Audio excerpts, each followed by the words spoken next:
Good morning, everybody, and welcome to Living Astrology with Janet Hickox. Grab your cup of coffee or your tea, sit back, and let's chat about what is happening up in the stars above. If you're here in the USA, I hope you all had a wonderful Thanksgiving holiday.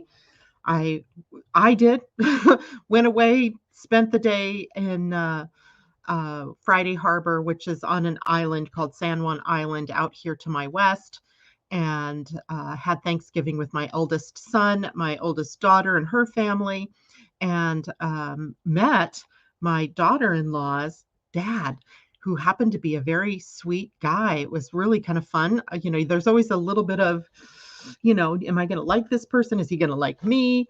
Um, but it was a day that we got to be grateful for having each other and grateful for abundance in our lives. So I hope and wish that all of you had that as well. And if you weren't in the USA, I hope you had a wonderful weekend anyway. Sorry I couldn't be here with you on Friday. There was just no way to actually do a broadcast. I didn't have any of my stuff with me. I guess I could have come on and just jabbered away, but that probably wouldn't have been as beneficial as actually having information that I wanted to share with you. So it's good to see you all. I see Natasha out there. Good morning. And Carol, good morning. Debbie Tibbetts-Tumio, good morning. Christine Buckingham, good morning to you. It is good to see you. Debbie says, had a wonderful turkey day. Carol, good morning. I am grateful for you all from Natasha, and good morning all from Christine. And I'm sure others will be joining us here shortly. And this morning, we're going to do a couple of different things. One, I don't know why I do what I do sometimes. I just follow whatever the inklings are that pop up for me. But for whatever reason this morning when I was doing the chart for the day, I noticed that the sun, Mercury, and an asteroid called Metis were all together in one spot. Now, at the moment, I did not know that Metis was an asteroid. For some reason, I have been putting her on my daily charts, but I didn't know why I was doing that. I can't remember why or when I did it. And I'm assuming I did it for a reason because I would never have heard of this otherwise. In fact, I still didn't even realize it was an asteroid. I thought it was a fixed star. So I started looking in all of my star lore books for Metis and couldn't find it. And I'm like, what the heck? So finally, I went to Google and did a search and found out, oh, yeah, she is an asteroid. And for whatever reason that popped out for me today, I wanted to be able to share it with you. And interestingly enough, it has a connection to Neptune, who is one of the major themes that we're here to talk about today. And Neptune, because this is a powerful week for Neptune. Later in the week, Wednesday, Neptune stations direct. And when a planet stations is a word that we use in astrology to say it comes to a standstill and then changes direction. This is apparent. It's not actual, right? So it's not like Neptune stops on her or his axis and then turns around and goes the other direction. But from our point of view here on Earth, it appears that now that planet will be moving differently across the sky. And we call it retrograde. So he has been in retrograde motion. And now he will be changing back to forward motion. And what do we know? When planets change direction or apparent direction, it creates upsets or creates action here on the planet. So, knowing that we have a Neptune change going on in the shadow of a solar eclipse, which occurs on the third or the fourth, depending on what time zone. Literally, the only time zone it happens in the third or on the third is here on the west coast of the USA. Everybody else is going to have it, or if you're in Hawaii, I guess, Hawaii and Alaska, you'll also have it on the third, 3 hours before we do. But if you are in Mountain Time East, it is going to be on the 4th, since it happens at 11:43 p.m. Pacific time. And that'll bring it to after midnight on the 4th for those of you further east. If you are in Europe, it will, or at least in the UTC time zone, that will be at 7:43 a.m. your time. So the sun should just be rising. You might even be able to catch a glimpse of it. I didn't look at the the viewing map. So I'm not sure who will see it, but I know I won't because it'll be dark. And it's a solar eclipse, which means that we have to be able to see the sun in order to see the eclipse. So the further east you go, the more likely it is that you're going to see it. So east, even in the European continent and Asia and so forth. But just because we don't see it doesn't mean it isn't effective or affecting us in any way, because it truly does have an effect on everyone. And so we're going to take a look and break it down a little bit. And it holds a place that is a little bit daunting for us this particular week, especially in light of where Neptune is. And it was funny because yesterday, after I put up what the show today was going to be about, I got an email, of course, from Tom, or a text from Tom telling me that is an intriguing subject title for the show today. And I got that from looking at where Neptune is in the Sabian symbols for his change of direction and for the Sabian symbol for the solar eclipse. And if for those of you who aren't aware of the Sabian symbols, they are on a website called Sabian, interestingly enough, sabiansymbols.com. It is a site by Linda Hill, Lynda, Linda Hill, Hill. And in that, you can find out the meaning for any degree of the zodiac.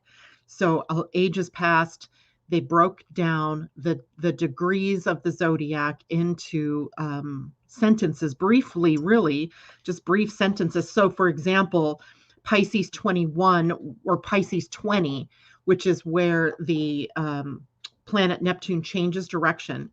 It says, a little white lamb, a child, and a Chinese servant. So from that, we glean a meaning from that degree of the zodiac. And I looked at that and I went, okay, white lamb, hope, maybe? Hope. And then, of course, if you look that up, you get an entire story about what that particular degree means. Then if we look at the degree that the solar eclipse is occurring at on Thursday or on Friday, Saturday, it is Sagittarius 12. A widow's past is brought to light. And so that one gave me a little bit of pause, because that means our past coming back to haunt us, or in some way retribution for something that has happened in the past, or in some way having to work through or square with our past. So we have hope for the future with Neptune's direct motion, and we have retribution or having to square with the past with the solar eclipse. They are occurring within, 2 days of one another. And that means that we have sort of a forked road, I believe, coming up, where we get to choose what it is that we're going to do. And I always like to think about the events of a week, like a Neptune turning direct, a solar eclipse, or anything that's happening in a week that we can say, okay, it happens on this day. I like to think of it as something that's in motion. So we have a beginning or the lead up to it. We would call it the waxing of an aspect, or a waxing, let's say, like getting closer and closer. Then we have the actual aspect, or the day or the time that occurs. And then we have the waning aspect. That is, the time afterwards, where it may still be affecting us. And often that space of time, depending on the body that we're looking at, or the star or whatever, it could be anywhere from a few weeks, like we have with a Mercury retrograde or a planet going retrograde, to just a few days, depending on what the body is. If it's a fast-moving body like the moon, we have just a couple of days. But if it's a powerful moon-related aspect like a solar eclipse is, then we have a period of time where we are affected by that transit. So it's really hard sometimes to just say in a moment, oh, this is what's going to happen on Friday, or this is what's going to happen on Saturday. We can look at it and we get sort of the storyline of how it is affecting us as a collective, but then also how it's affecting us as an individual. So the further out the planet, i.e. Neptune in this case, the more collectively it affects us. But in your own natal chart, you can take a look. If you know your own natal chart, you get an idea of sort of how that part that you're playing in the collective is going to show up in the chart. I wanted to see if I could show you this. Can you guys see that cute little lamp sitting there? I found that at a consignment shop. I know it looks like it's kind of far out there, but it's got lily, like calla lilies and a dragonfly, and then dragonfly cutouts on the shade. And what you can't see is that the light through the dragonflies broadcasts a dragonfly on my wall, like a triple kind of dragonfly on the wall. And it's so extraordinary that I just had to show it to you, even though you can't really see it very well. Okay, so back to our story here. So what I like about this time is that we get a sense for what's coming up collectively. And it is these types of things that I look at that give me insight into the clues for 2022 or for the next year, right? So let me just say there are still spots available for attending the webinar on December 14th. And it'll be at noon West Coast time. If you cannot attend live, if you purchase your ticket for $25, you can still get the recording of it. So you'll have the slides, you'll have the video, the audio, you'll have the questions and answers and things like that. So if you can't attend live, no worries, you still have access to it. And then you also will have the ability to send in your own questions and to get information that you need for 2022.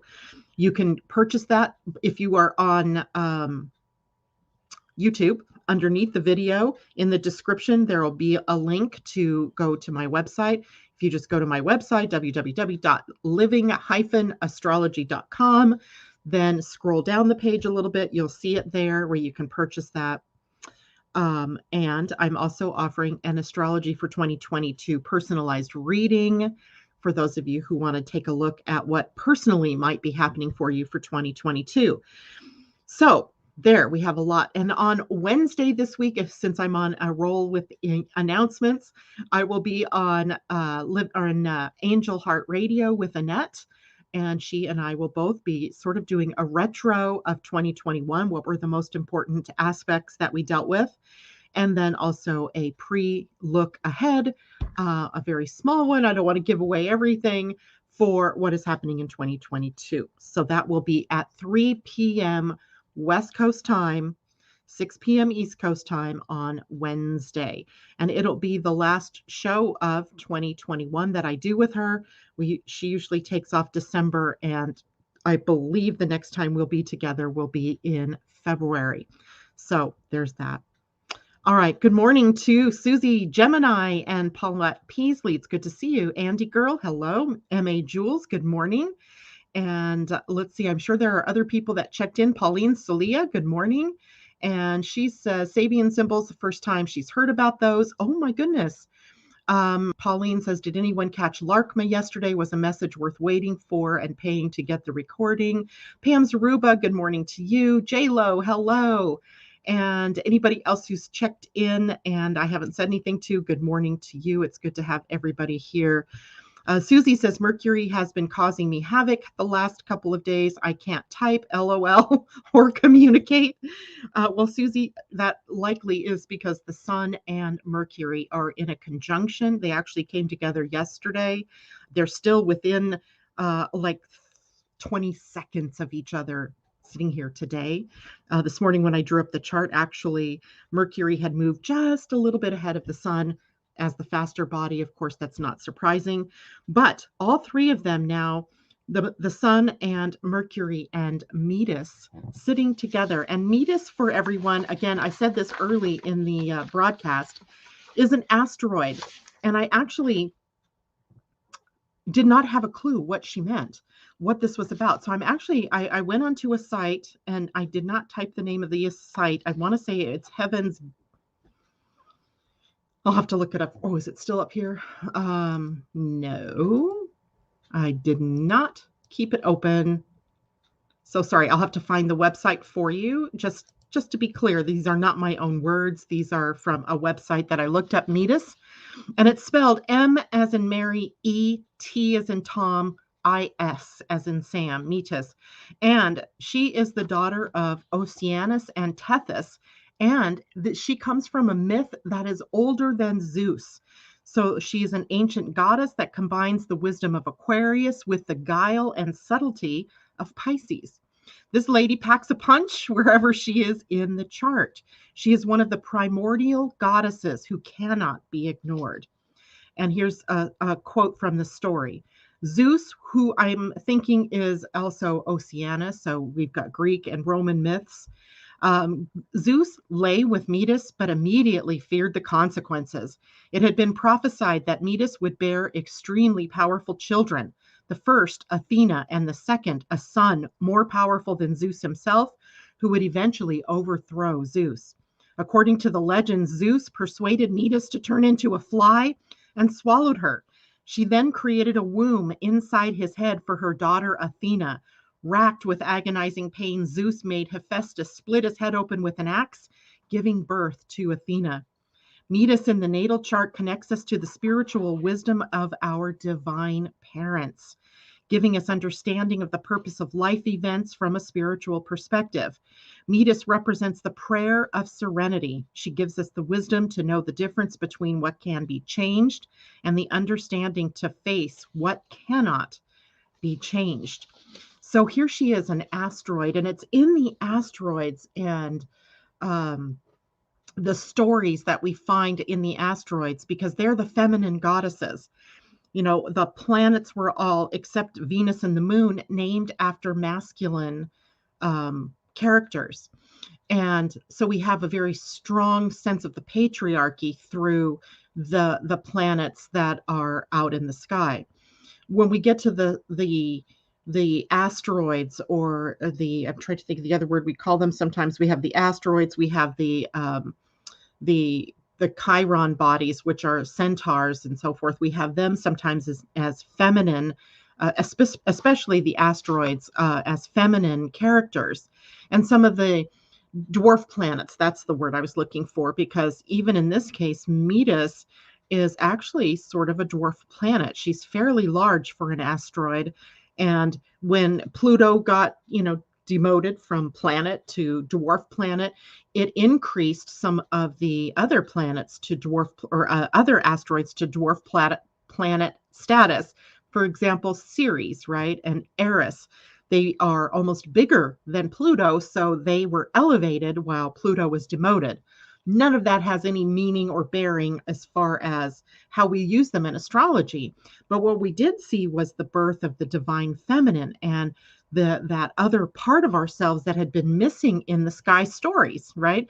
All of the characters, pretty much, other than Venus, were mostly ignored as far as the feminine roles. So now we have this opportunity through the asteroids to take a look at these feminine roles. So right now we have the Sun, Metis, and Mercury at 7 degrees of Sagittarius, which puts them pretty darn close to what is happening with the solar eclipse coming up this week. So it's worth looking at. It's worth looking at Sagittarius in your own chart, because when we're starting to take a look at what is happening for the week ahead, we see that Neptune is actually the planet that holds sway here. Even though he's not activated at all in the solar eclipse, he's playing a very powerful role through what we see right now and his connection with other planets leading up to the eclipse. And then on Wednesday, his changing of directions. And it is Neptune who in the stories was also partly Athena's father. So we have like a triple set of gods that could possibly, from different myths, be Athena's father figure. And we don't hear much about her mother. We know that she was born out of a cleft in her father's head. She sprung forth fully formed, this goddess of war and this goddess of wisdom. And the wisdom part to know when and what is worth fighting for, right? What battles are worth fighting for sounds a bit like the gate 3828 in our human design, right? What are the battles that are worth waging? And if they're not worth waging, then don't get your energy involved in them, right? So the reason I looked at this a little bit deeper is because what we see is Neptune right now sitting at the gate 22 in your human design chart. And the gate 22 is on the emotional center, the solar plexus. And the solar plexus gate 22 is in change. It's in flux. It is evolving. It is involving. It is changing us from the inside, right? So we know about evolution through the gate 55, and what's changing in our outer world is through the 55, right? Our seeing of the outer world.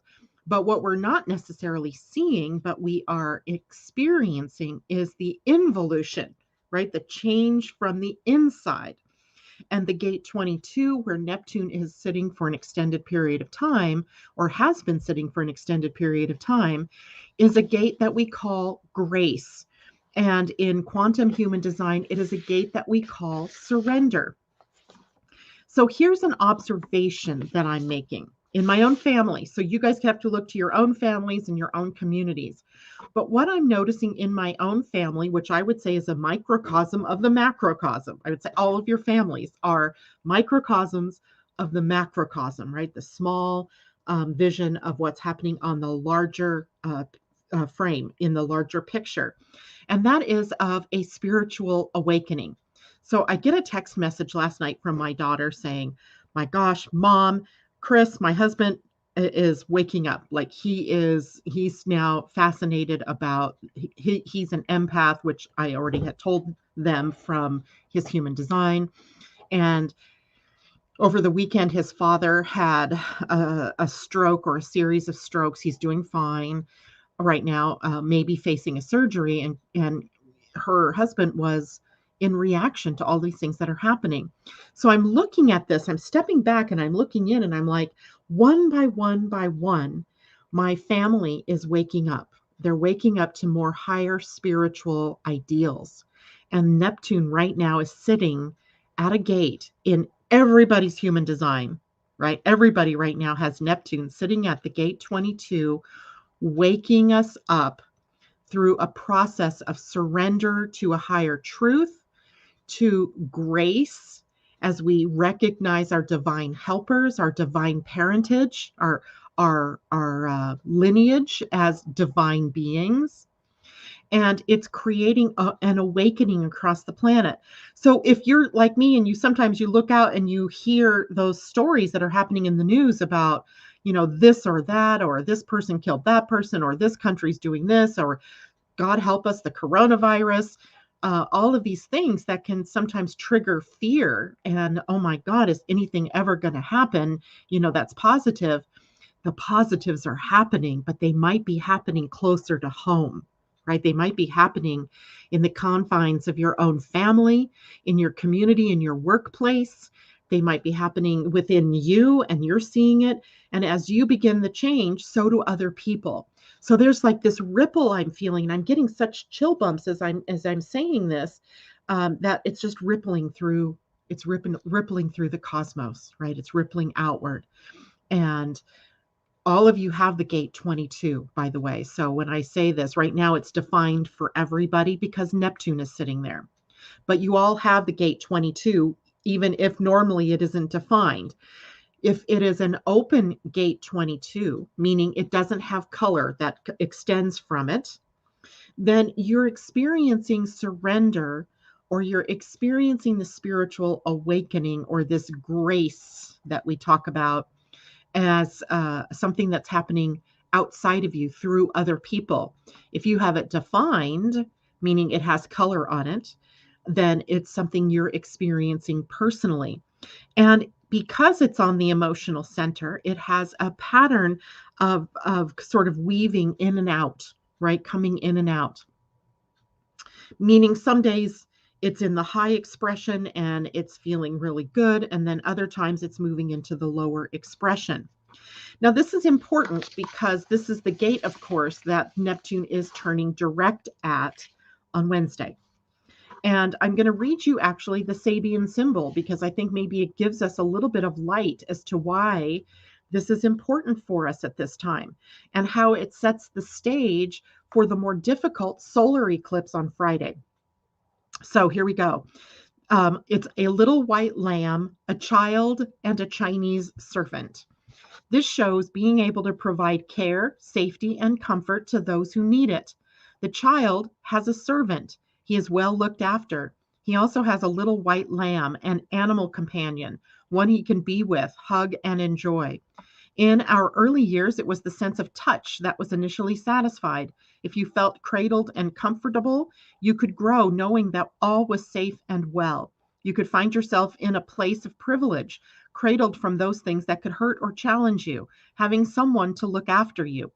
Conversely, you could be the one who's always there for others, supporting and loving them, regardless of who they are or where they're from. Being protected by higher, more aware energies, privileges with money and social status, helpers, servants, care, being watched over and watching over others, children. And if we look at it in the more negative aspect where you're being challenged to rise above, it is social incompatibility, snobbery, not having to grow up, not taking responsibility, acting the brat, racial injustice, the school of hard knocks. So what we see really in this degree that Pisces that Neptune is changing is about hope for the future. When we recognize that we don't need to look outside of us for people to care for us, that we have it all within us, right? That we come prepackaged, if you will, for self-care, for being able to support ourselves, but also then having the empathy and the compassion and the love of our fellow human beings. Of course, we're coming up to the winter solstice pretty soon, and that means we're at the time of the year where we're going to change into a different level of love energy.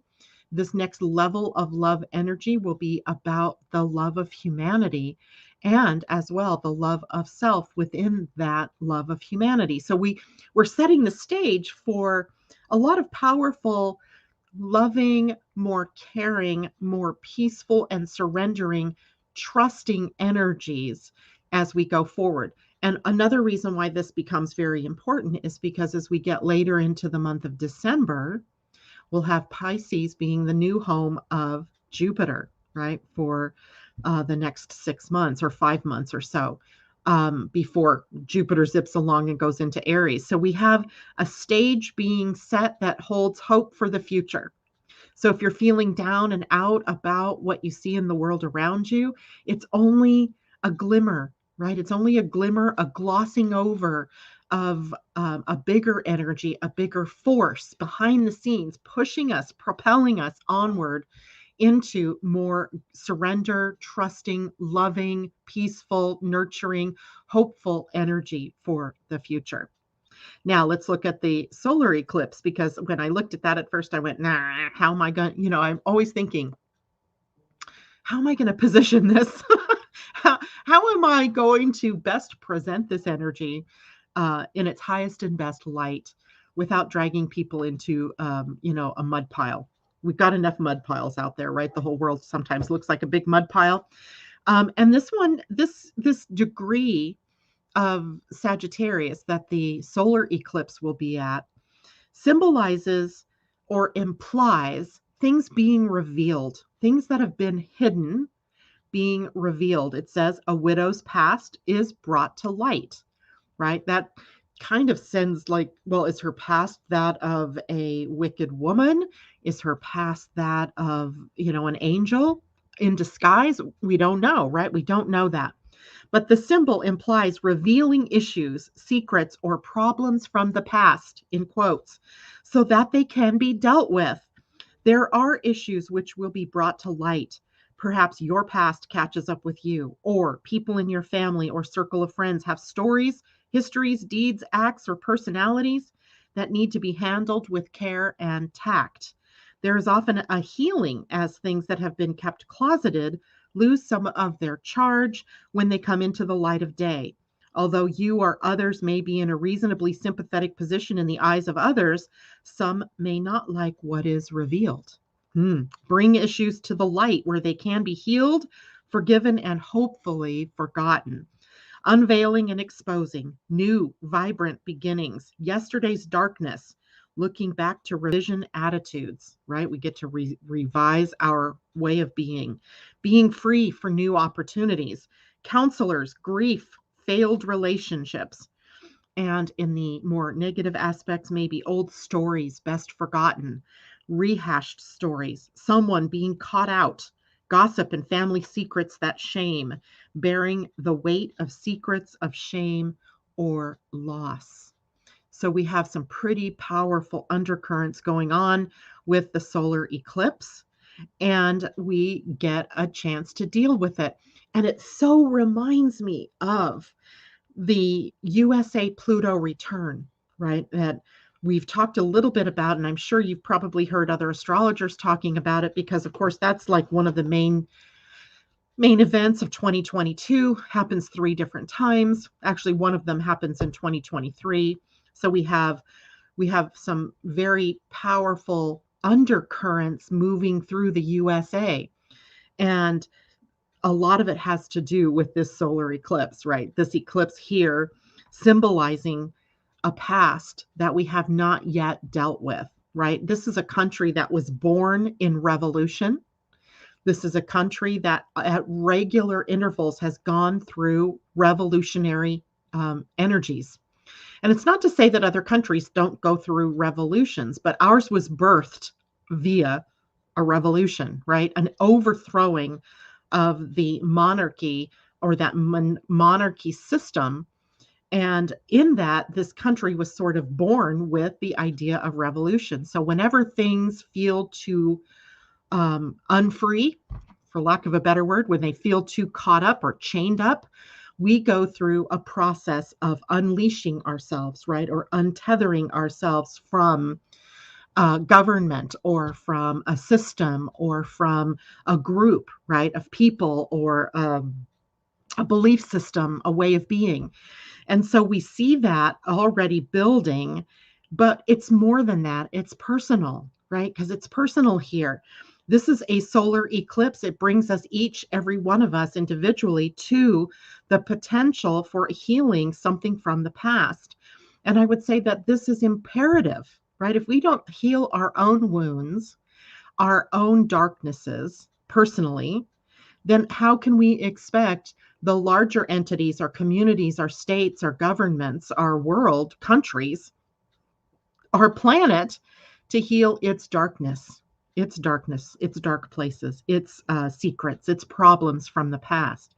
So we have at once a very unique period of time where we can adopt a more peaceful attitude, a more peaceful way of looking at this, a more divine, a more spiritual way of looking at what's going on in the world, and also to let go of our past.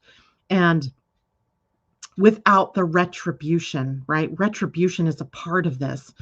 And I feel like, sometimes that all the time, retribution is a reactive emotion, right? It is a reactive energy. It's not taking the time to breathe in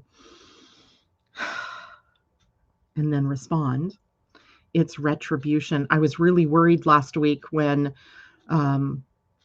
the guy in Wisconsin got off from the riots that occurred in, what was it, Kenosha, I think, in Wisconsin, and he wasn't held accountable. He was found innocent. I don't know if he was or wasn't, because honestly, I did not follow that story very deeply, but I thought the potential for a retribution was really high, and a reckoning, if you will, of people that have been kept down for so long, or who have felt not a part of the community, or at least not dealt with fairly within the confines of a community or the judicial system, right? Not felt like they were treated fairly within that system. And then, weird things start popping up, like people just en masse moving into a Nordstrom here. This happened in Seattle, but I bet it happened in other places around the country too, where they just go in masse and start looting and taking away things out of the stores, in a show of defiance. I mean, it's a symptom of a bigger problem, right? It's not, oh, you bad people for doing this. Everybody has to take responsibility for their own actions. But if we look at this in the bigger picture, we can see it as a symptom, a retribution against a system that seems to be hell bent on keeping it like it was and not moving it ahead, right? Not moving forward fast enough. So boy, do we have a loaded week, right? This is big stuff in the bigger picture of things. We have it's what Greg Braden, I think, would call a choice point, right? We are at a choice point. Do we choose to move forward with love and peace and spiritual awakening? Or do we stay caught up in the retribution of the past, the revolutions that have unchained us from things, but usually in more negative ways? So we have the choice point coming. It's all this week, right? All this week, but even into the weeks after this. So comments. How is everybody feeling out there? Christine says, not Christine, J-Lo says, can I say it nicely, but then again, not so nicely? I'm here to break all that needs to be broken in my ancestral DNA. I love it. J-Lo says, I'm going to shake it up. It's in my design if it helps. And indeed, right, we're just going through so much, right? But I don't want you to get caught up in the negative of it. I don't want you to get caught up in the drama or the trauma of what's happening. It's so easy to do that, right? And then it becomes a story. It's Wednesday, I release at least the first chapter of my book about human design for 2022. And you're going to see that we start the year in a powerful breaking with the past by telling a new story, right? How do we break from the past? I was sitting at dinner a week ago with a kid, he was my deceased son's best friend. We're sitting at the table and he's having an emotional issue, right? He was going through some very powerful emotional issues at home. And we were giving him as much guidance as we could about how to deal with it, that, you have to be able to respond. You know me, right? I'm talking to him like I talk to you guys. Don't react, right? Running away was a reaction, right? That's a reaction to something that you were experiencing. And while I'm not going to say that was the wrong thing to do, it's not solving the issue. So here's how you solve the issue. And we were talking about it, but he kept going back to how, right? He kept saying, but how do I do this? How do I do it? And the how is by being okay with whatever it is that you're seeing in the moment and choosing what you do next instead of being the victim of what happens next. And here is, another big energy that's been going on for all of us. Part of the evolution on the planet, the gene key 55 or the human design gate 55, also on the solar plexus, the gate that is about the evolution of life on the planet, is about letting go of victimization, right? When you look at the gene keys for the gene key 55, it's victimization or freedom, right? You know how the gene keys is usually a level, there's 3 levels, right? You have the shadow, the gift, and the siddhi. Well, the gift and the siddhi are both freedom, where the shadow is victimization. So what does that tell you? That the responsible road ahead lies in releasing victimization, and we're victimized by our stories, the stories that we hold on to. And they're powerful stories. I'm not saying that your stories of things that have happened in your life aren't important or that they weren't terrible. I lost my son this summer. That was terrible. It's still terrible. I still cry every day over various things that come up over that. But I'm not going to be defined by that as a story, right? It's a story. He died. I'm sad.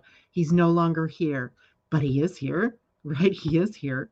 So your stories, while they are a part of who you are, can also tie you to the victimization that they triggered in the beginning.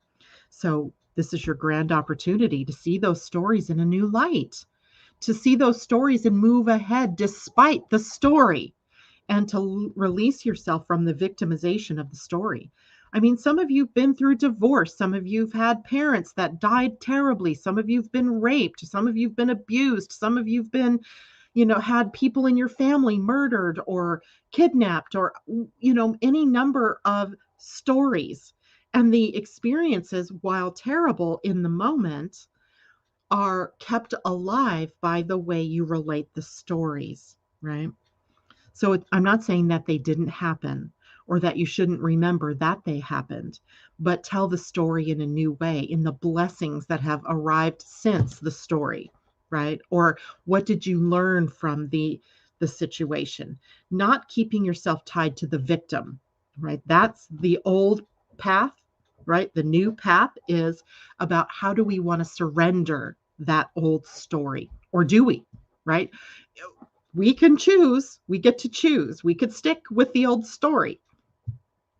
And I have a feeling that on this planet, there's a big split coming in people that want to, well, we see the split already in the physical, right? In the polarization.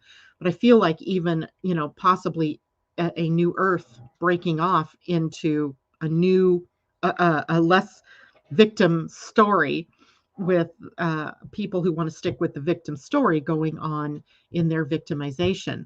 So, in interesting times we live in, they always say, may you live in interesting times. Now, we also, when we look at the gate 22, where Neptune is, and this is a Neptune here for a while, so he's here when he changes direction, that the risk of getting caught up in the emotional turmoil or the emotional energy here in the being emotional or being moody here. And I'm not saying that we're not moody, because we are, right? But the potential here is that we shut down the path for creativity. We can shut down the path to abundance because we feel not supported. But we are all supported, right? We're all supported here.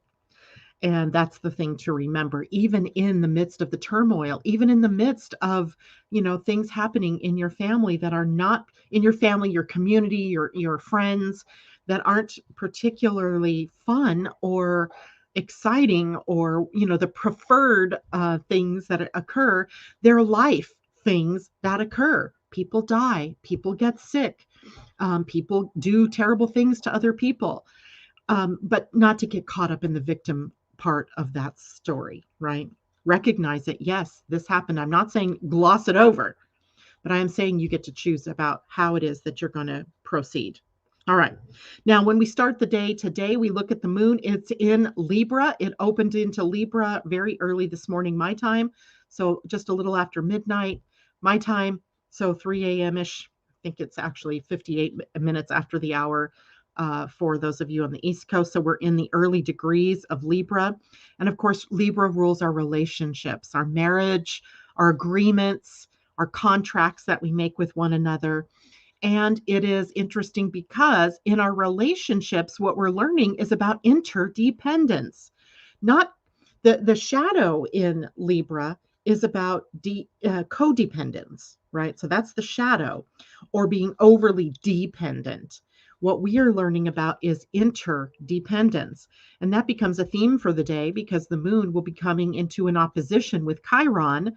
Chiron is in Aries, where we're learning more and more about interdependence, how all of us are woven together in this story here on the planet, that no woman is an island, right? That we are together in this, but that we don't need to be dependent upon one another or totally independent, that we're coming somewhere here in the middle. This is a sign today bringing us into harmony, peace and beauty, and art, the beautiful side of things, the more harmonious side of things, the more colorful side of things. This is hooking us into Venus's energy today. Venus also a big player right now, right? We don't forget she's in Capricorn and she's slowing down because she's going to turn retrograde this month. And then she is in Capricorn all the way until March 6th. So we have a long period of time where we are reforming ourselves and others within our relationships, right? She's helping us to reform, to come onto more solid ground in our relationships over this long period of time. But it's also finances and self-worth and our resources and so forth. So on a bigger scheme, we might have the resources that we need to contend with. We're hearing already the federal government here in this, I think it was other countries too, looking to tap into their reserve oil supplies to force prices downward because fuel is becoming so expensive. So we have this idea that Venus in Capricorn is forcing some changes. And right now, with the moon sitting in Libra, we're hooking into that Venus energy, looking at how it is we can bring harmony or balance some of these energies. Fairness is also a quality of Libran energy, balance and equality, all of that. Seeing things from multiple viewpoints, right? Not getting stuck in your own opinionated way of seeing the world, stepping back and seeing it from God's point of view, if you will, or from Goddess's point of view, if you will, right? Seeing it from the bigger perspective. Teamwork. Libra is a sign of the 3 C's, right? My 3 C's: co-creation, collaboration, cooperation. Teamwork, where we value diplomacy and tact and working together. The art of negotiation. How do we see things from multiple perspectives and work a deal, if you will, that supports everyone or as many people as possible? In the more negative expression of Libran energy, the moon might be focusing on our loss of self, right? How are we giving away too much of ourself to make other people happy? How are we being robbed of good decision making because we are waffling or we are in indecisive mode? Or how is it that we are getting caught up in aimless debate and arguing, right? You know what I'm talking about, the kind where we just keep going round and around and around in an aimless debate. So those are some of the lower sides. In the body, Libra equates to your adrenal glands, which sit on top of the kidneys. So we have the adrenals, we have the kidneys, we have diabetes. So we have all the secretory functions of the adrenals. So cortisol or cortisone, cortisols, and adrenaline, and all of the hormones that come from insulin, even coming from a connection to the adrenals. And whether we are stressed or not is by large part in the adrenal glands, right? The adrenals are supporting our ability to take flight, to fight, flight, or freeze, right? It's an ancient system that aids us in survival. But if we get caught in that survival energy, then we stress the adrenals, right? We stress ourselves, and it leads to problems in the kidneys or possibly in the pancreas and diabetes, that kind of thing, imbalances in our hormones. All right, questions. How's everybody doing out there? Neptune is opposing my ascendant, Susie Gemini says.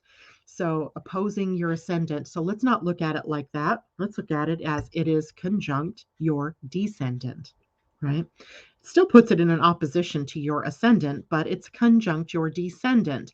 So seeing yourself in your relationships through Spirit's eyes, seeing yourself in your relationships through Spirit's eyes, right? Through the mirror that is the mirror of the divine.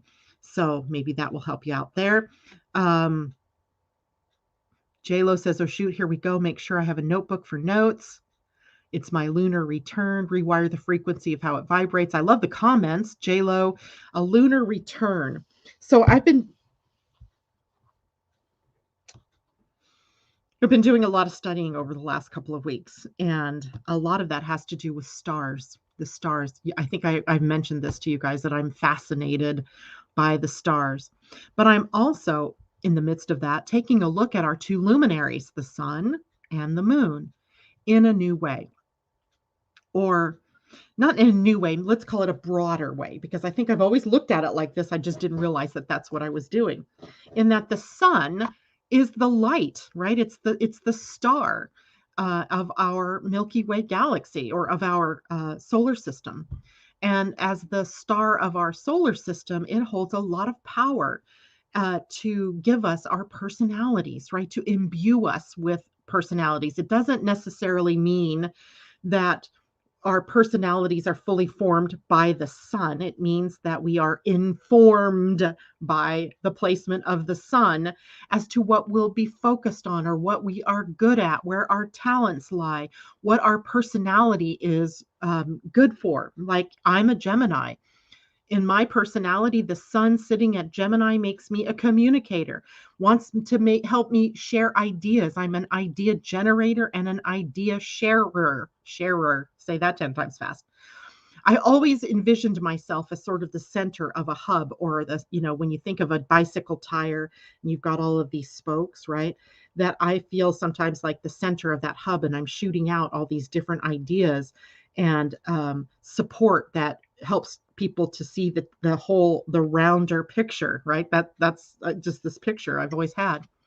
The moon has no power on her own except to take the light of the sun and take it and imbue us with it at night in our sleep, right? She is reflecting the light of the sun and sort of giving it to us in our dreams, right? So the light of the moon, as reflected from the sun, comes inward. It hits our emotional body. It hits our spiritual body. It gives us access to the more emotional, more feminine, more in the womb sort of light. And that means it's not so harsh, right? The sun is pretty harsh.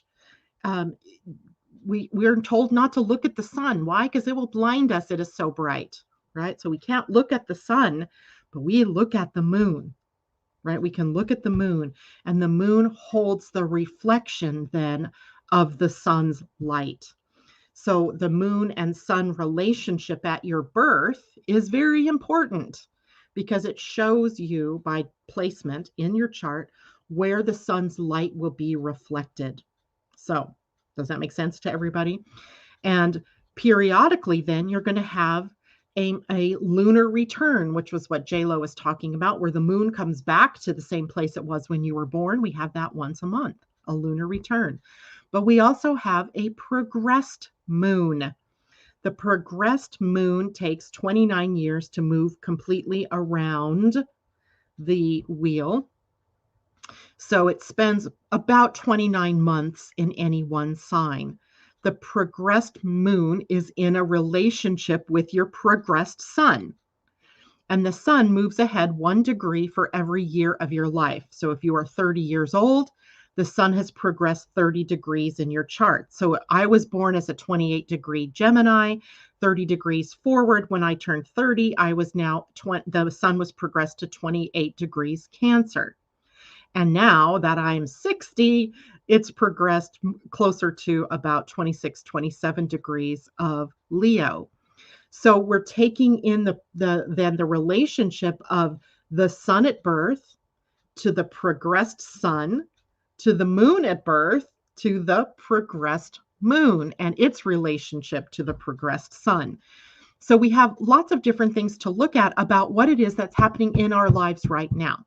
So J-Lo, just because you're having a lunar return is just part of this picture, right? It's just part of the picture. So take in the bigger picture, right? Step back and see, what is the light of the moon reflecting to you? Now, remember, this is a solar eclipse that is coming up on Friday, Saturday. And a solar eclipse means that the light of the sun is dimmed, right? The sun is what is dimmed by the Earth's shadow. So, or the moon's shadow. So what we have then is the tapping into the more emotional, the more inward facing energies rather than the energies of the sun. So the sun in Sagittarius is often going to be responsible for some of our beliefs that are so entrenched that we can't let go of them. It is where fundamentalism lives. Fundamentalism in politics, religion, any belief system, right? Any belief system including astrology, right? Wherever we have this entrenchedness, we can look to Sagittarius for that. Sagittarius, one of the big key words is freedom. It's a fire sign, right? So it burns away the old in favor of the new, right? And it's mutable in that it's moving in forward, right? It's changing. So we are all getting a chance because of the solar eclipse to and the lights of the sun being dimmed to see something more about our future, right? To really claim a new spiritual birthright to see things from that higher perspective, right? So think about it that way, then you're seeing things in a whole new way. All right, we're getting 5 minutes left here. So let's take a look at the bigger picture of the week. Today, Monday, we have the Sun Metis Mercury conjunction. We talked about that at the beginning of the show.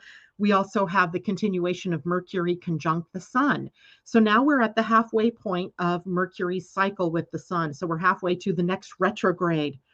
And this is a time for us to reevaluate the messages that are coming in.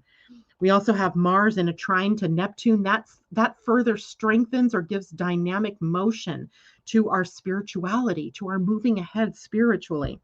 We also have Mercury in a sextile to Saturn today, which to me, with a sextile, we have a positive relationship between the planets. So Saturn right now in Aquarius, his focus on Aquarian future energy. How are we setting ourselves up now for lengthy, future, for being able to have a solid future? And Mercury bringing in messages, possibly from the Sun's conjunction, right, to be able to give Saturn more information to work with. Tomorrow, Tuesday, Venus comes into a sextile with Neptune. So we've had Mercury in a trine, or Mars, in a trine to Neptune, and we have Venus in a sextile to Neptune. We have inner planets dancing with Neptune, or divine energy, spiritual energy. And then the Sun also coming into a sextile with Saturn, because Mercury was in a sextile to Saturn, and Mercury and the Sun were in a conjunction. Therefore, they are coming into a sextile, the Sun and Saturn. So adding some energy to taking new steps to further our future, to solidify our future. Wednesday, Neptune is stationing direct at 20 degrees of Pisces. Let me give you a time for that. I have one. Neptune's, I don't have, yes, I do have a time. 1:02 a.m. So and that is West Coast time. So 4:02 a.m. for those of you on the East Coast, and in the morning, the workday. So when a planet like Neptune changes direction, because he rules confusion, he rules doubt, he rules not seeing things clearly, that day may be not a good one for making big decisions. It might be a day where people are confused or the messages get lost in the shuffle. So just be aware of that. And that can be actually all week long, because we're now headed to that. Then we have the 3 or so days while Neptune is hanging there. And then we have the forward motion that may take another few days after the solar eclipse for things to sort of balance out a little bit. So don't forget that. Friday, the solar eclipse we talked about. Saturday, the solar eclipse for those of you who are outside of the West Coast or the Hawaiian time zones. You guys are experiencing it early in the morning on Saturday. All right. Questions. Let's take a look here. Corey, good morning. She says, I'm late, so I'm heading back to the beginning. Have a great day. Good to see you, Corey. I need to chat with you, Corey, because we were going to have you come on and talk to people about your books, and I need to know what date we set that for, or if you're ready to set a date. J-Lo, I love every moment of this journey. The exchange as I learn is amazing. You are very, very truly gifted that way, to be so open to all of these different things that are changing. Let's draw some cards, shall we? I feel like we need something to show us direction. First, let me show you all these wonderful books. I'll tell you, I told you I was into stars suddenly, right? So I got Star Names, Their Lore and Meaning. Oh, yes. Look how thick this one is. I'm not sure I'm ever going to get through that one. Star Lore, Myths, Legends, and Facts. And I got Patterns in the Sky. right? And then underneath that, it says myths and legends of the stars. So here's the stories of the stars. I cannot wait to share that. And then I think my grandmother had something to do with this one. They Dance in the Sky, Native American Star Myths. I can't wait to read that and share that with you. I came home from Thanksgiving to those books on my doorstep, thankfully. So let's see. I feel like we need an angel guide and we need a spirit animal for us to move through this week. And don't forget, I will be seeing everybody, hopefully, halfway point of the week, Wednesday, for Angel Heart Radio. All you need to do is go to Facebook. In the search, type in Angel Heart Radio. She broadcasts live to that page at 3 p.m. Pacific time. So 6 p.m. East Coast time. Might be a little bit more evening-ish for those of you in Europe. I'm not sure how that, maybe 7 p.m. No, 3 p.m. is going to be more like 10 o'clock at night, maybe 11 o'clock. So I apologize. That's a late time for you all, but it's also recorded. So you can go back to the page and get the recording. So on Wednesday, 3 p.m. on Angel Heart Radio. Then on Friday, I will be here as well. And we get Rabbit Spirit. Now is a lucky time. I love that. Okay, so let's do that. And then I'll get into the angel deck. Oh, 49. So that's a 13. Ooh, that's a lucky number, which is also a 4. So setting up a foundation of luck, perhaps. I like this. And she came out upright. So she was upright like this. A sunny meadow calls, and Rabbit Spirit appears to lead you out of your dark warren and into the light so that you can participate in a fertile and beautiful experience. It may seem safe below ground, but the magic happens when you come out and take the risk of being vulnerable and co-creating something new. You are being invited into a new life that you have no experience with, but have no fear. Today is also a time to be fruitful and productive as you enjoy Rabbit Spirit's sunny and prolific energy. At this time, whatever you intend to bring to life will find fertile ground. There are no mistakes. Really, then you are co-creating with Spirit. So let new ideas spring to the surface, knowing that now is a lucky time of tremendous possibility. Gotta love her. Rabbit. Okay, now the Angel Guide Oracle is by Kyle Gray. So we have a deck that is guidance from the angels and the Angel Guide Oracle. And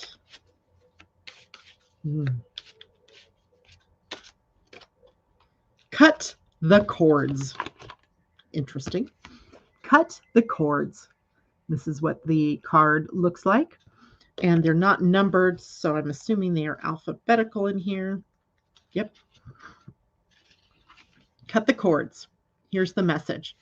In spirituality, cords are the energetic bonds that connect us to a situation, person, or place.